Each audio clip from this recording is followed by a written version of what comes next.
You know what these rappers, all these singers, all these big rappers y'all look up to? They always tell you what the good part about, but they never tell you what the bad part.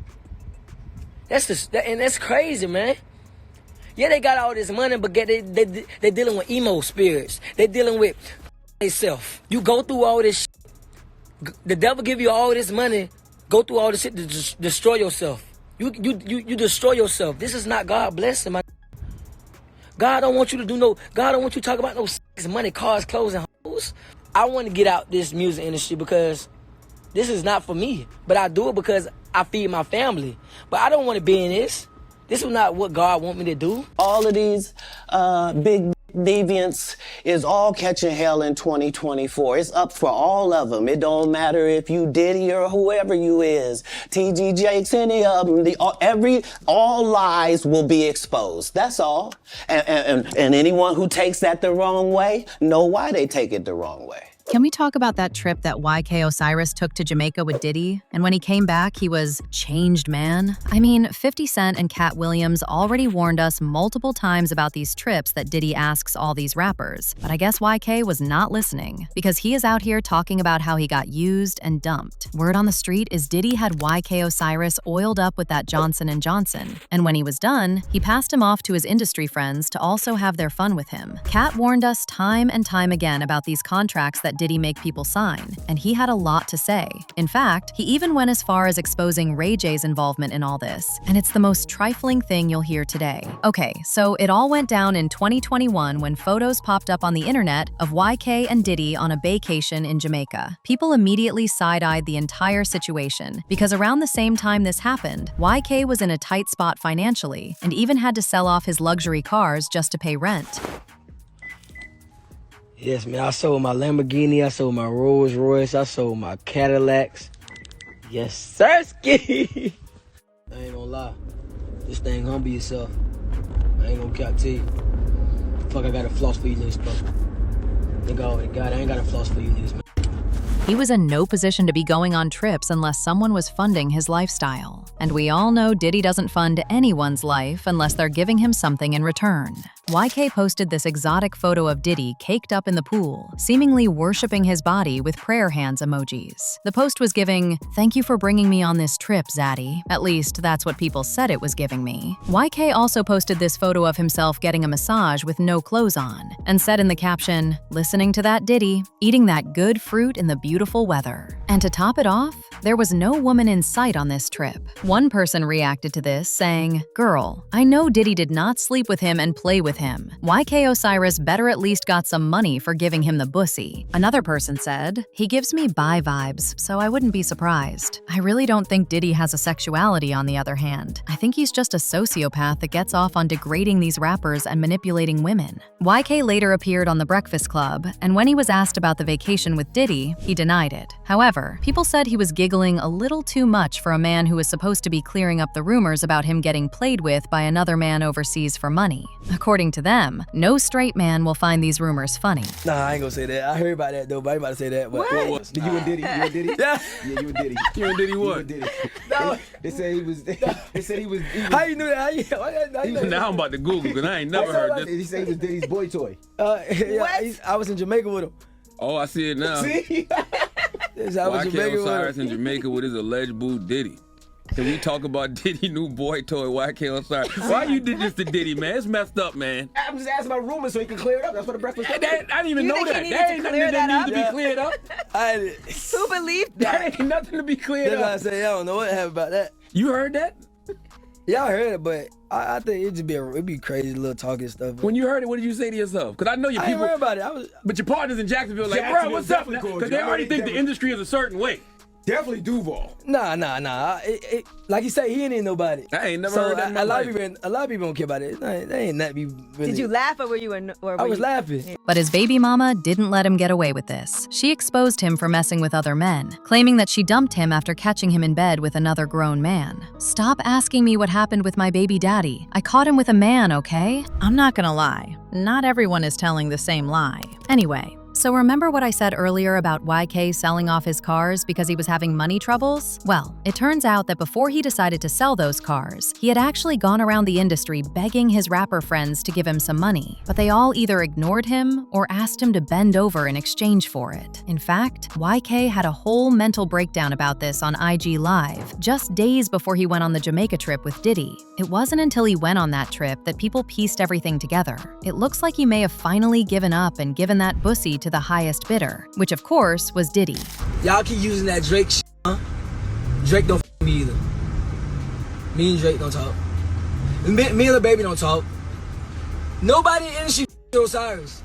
Nobody, so don't keep using with me. Like, you can't keep using that. Like, stop. Like, we don't talk.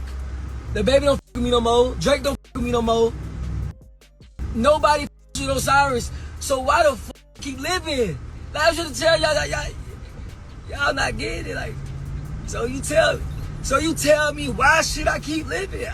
I don't get it. Like, why y'all saying like y'all would tell me all type of but I'm giving y'all explanation. Word on the street is Diddy got in touch with YK through Ray J. They even said YK was allegedly spreading those cheeks open for Drake, too. Apparently, this is why YK was humiliating the hell out of himself when he was around Drake and going on secret trips with Ray J to the Dominican Republic. DR! We live in the DR! Hey, listen. Happy birthday, my Happy birthday, my You know what I'm saying? We out here making sure we celebrate the homie V-Day. And then also, like, there's a lot of bags to get when you brainstorming amongst a lot of creative minds. So we all tapped in. Then we quit mastermind. Like, You have to perform the song right now in the crib. What are we talking about? What are you talking about? I'm giving you an out. I'm not baby. I'm not Boosie. You don't owe me no 2 rags, 5 rags. You owe me 60 bags. I'm playing the song right now. You ready? I need a full. You don't owe me no money right now. I swear. I need a full performance though. The real though.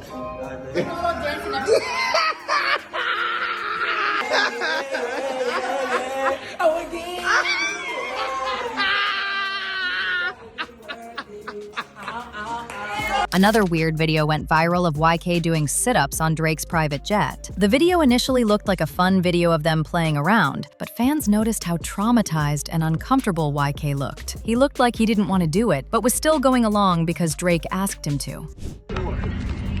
You struggling? You struggling? With them push-ups.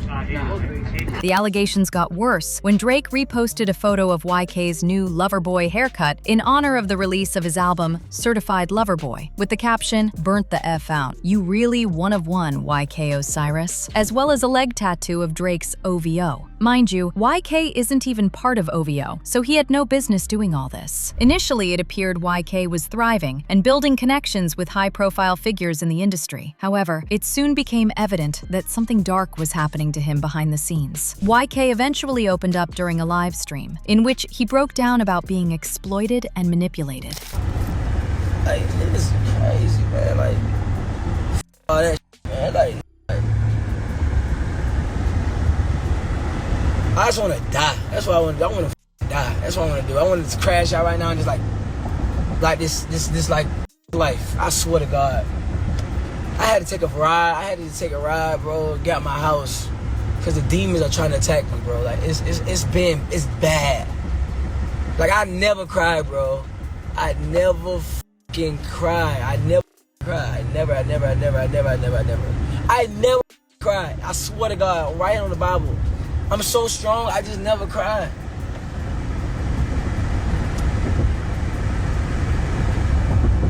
I don't with my daddy. All type of shit. I don't see my kids. They got barely like. I'm not making money from music. Now, as for Katt Williams, he didn't explicitly mention YK's name, but he went into details about how these industry executives like Diddy use gifts and international flights to trick young men into giving up their bodies. He even talked about how he almost became a victim of this as well when he was making Friday After Next. In fact, on his Shannon Sharp podcast, he also said that Diddy tried to give him a $50 million contract to party with him, but he said no. So according to Katt, now I've had to turn down $50 million 4 times. 4 times. just to protect my integrity and that virgin hole I was telling you about. Right, because P. Diddy be wanting the body. And you gotta tell him no. You got to tell him no. I did. I did. See, I got the receipts for everything I'm telling you. That's why I can say them so freely. The producers of Friday After Next tried to turn him out by forcing him to make a disturbing scene of him getting essayed by Terry Crews in the bathroom. Apparently, they thought it would be funny to have a muscular black man essaying a smallish black man. Katt said he was not here for the shenanigans, and he straight up told them he wasn't going to film that scene. When he did this, they allegedly began spreading a narrative of him being difficult to work with. Truth of the matter is, the Money Mike in the original script got raped in the bathroom, and that's what Ricky Smiley was okay with. Katt Williams had to take the risk in front of the studios and the cast and our powers that be in his very first movie and say respectfully, humbly, guys, if we're talking about anything else, I have no credibility and I have no pull.